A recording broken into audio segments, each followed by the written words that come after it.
انکار کرنے والے تو اس کی طرف سے شک ہی میں پڑے رہیں گے یہاں تک کہ یا تو ان پر قیامت کی گھڑی اچانک آ جائے یا ایک منحوس دن کا عذاب نازل ہو جائے۔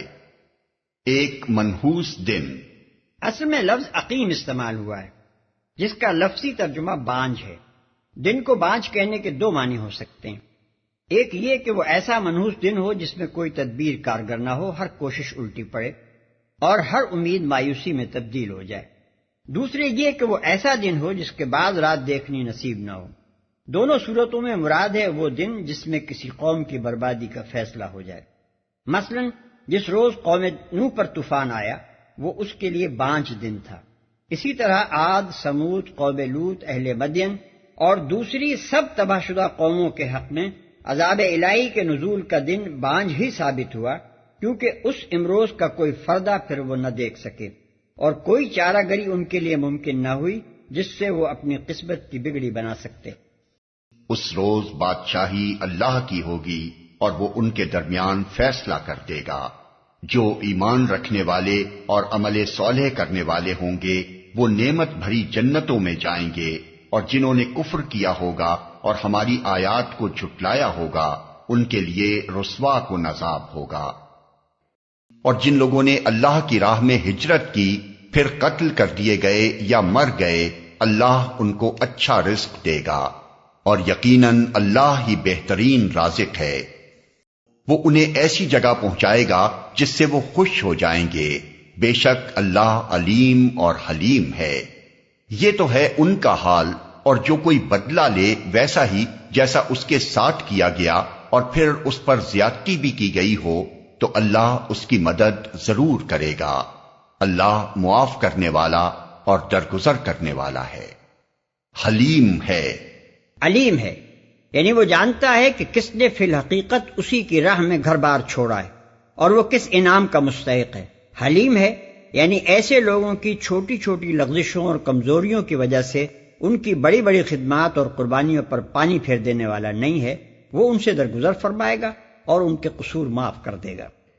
اللہ اس کی مدد ضرور کرے گا۔ پہلے ان مظلوموں کا ذکر تھا جو ظلم کے مقابلے میں کوئی جوابی کارروائی نہ کر سکے ہوں، اور یہاں ان کا ذکر ہے جو ظالموں کے مقابلے میں قوت استعمال کریں۔ امام شافعی رحمۃ اللہ علیہ نے اس آیت سے یہ استدلال کیا ہے کہ قصاص اسی شکل میں لیا جائے گا جس شکل میں ظلم کیا گیا ہو۔ مثلا کسی شخص نے اگر آدمی کو ڈبو کر مارا ہے تو اسے بھی ڈبو کر مارا جائے گا، اور کسی نے جلا کر مارا ہے تو اسے بھی جلا کر مارا جائے گا۔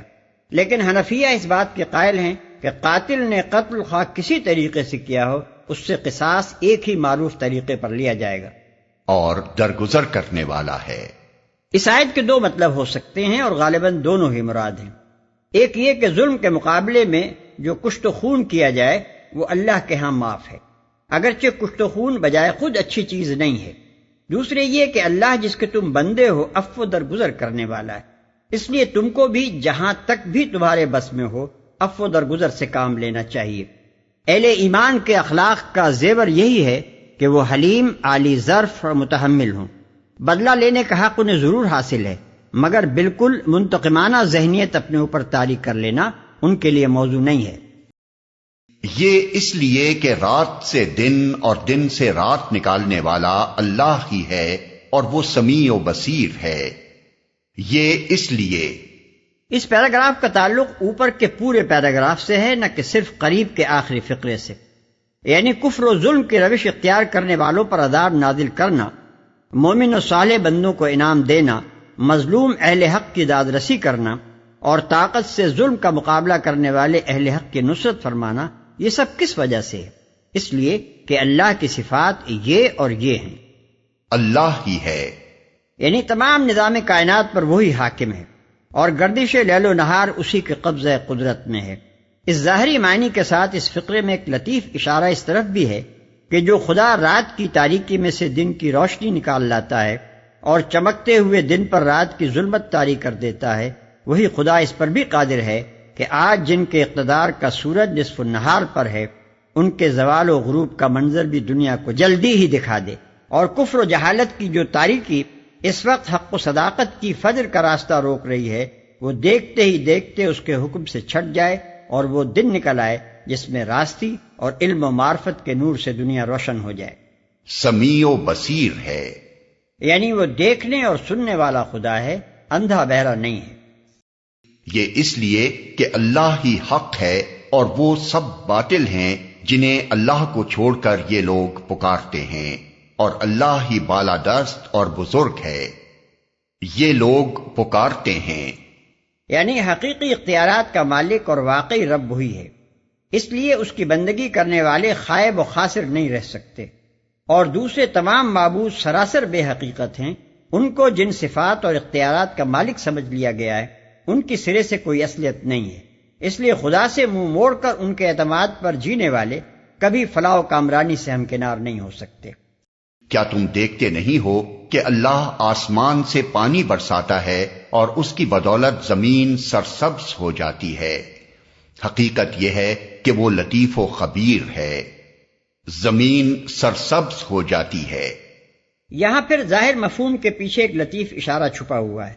ظاہر مفہوم تو محض اللہ کی قدرت کا بیان ہے، مگر لطیف اشارہ اس میں یہ ہے کہ جس طرح خدا کی برسائی ہوئی بارش کا ایک چھینٹا پڑتے ہی تم دیکھتے ہو کہ سوکھی پڑی ہوئی زمین یکایک لہلہا اٹھتی ہے، اسی طرح یہ وحی کا باران رحمت جو آج ہو رہا ہے عنقریب تم کو یہ منظر دکھانے والا ہے کہ یہی عرب کا بنجر ریگستان علم اور اخلاق اور تہذیب صالح کا وہ گلزار بن جائے گا جو چشم فلک نے کبھی نہ دیکھا تھا۔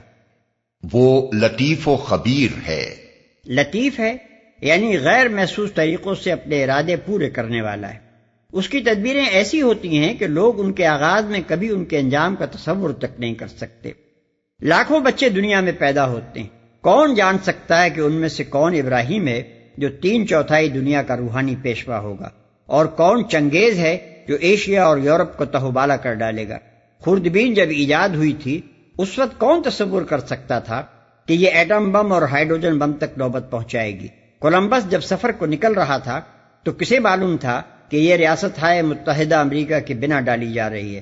غرض خدا کے منصوبے ایسے ایسے دقیق اور ناقابل ادراک طریقوں سے پورے ہوتے ہیں کہ جب تک وہ تکمیل کو نہ پہنچ جائے کسی کو پتہ نہیں چلتا کہ یہ کس چیز کے لیے کام ہو رہا ہے۔ خبیر ہے یعنی وہ اپنی دنیا کے حالات، مصالح اور ضروریات سے باخبر ہے اور جانتا ہے کہ اپنی خدائی کا کام کس طرح کرے۔ اسی کا ہے جو کچھ آسمانوں میں ہے اور جو کچھ زمین میں ہے، بے شک وہی غنی و حمید ہے۔ وہی غنی ہے یعنی صرف اسی کی ذات ایسی ہے جو کسی کے محتاج نہیں، اور وہی حمید ہے یعنی تعریف اور حمد اسی کے لیے ہے، اور وہ اپنی ذات میں آپ محمود ہے، خواہ کوئی حمد کرے یا نہ کرے۔